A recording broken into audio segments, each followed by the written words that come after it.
Sodra pagal esmę yra imitacinė finansinė piramidė. Kodėl? Dėl dviejų priežasčių. Jinai vadinasi socialinis draudimas. Girdėjote taip? Taip. Sodra, tai yra sodra.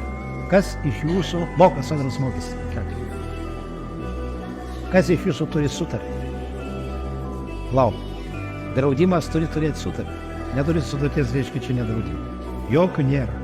Įsipareigojimas. Joks. Tai nedraudimas. Ir dėl to yra iliuzinis. Dabar kodėl piramidė? Finansinė piramidė yra tokia struktūra, kurioje viliojami žmonės arba priverčiami žmonės atnešti pinigus ir tuos pinigus, kuriuos atneša, iš karto išleidžia.